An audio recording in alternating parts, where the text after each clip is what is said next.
Condurre un itinerario culturale in Sardegna significa esplorare i percorsi della memoria.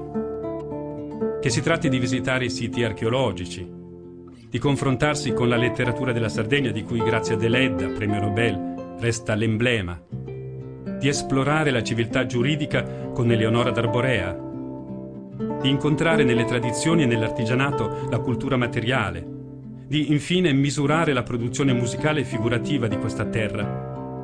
C'è sempre un riandare alle radici, un cercare l'origine.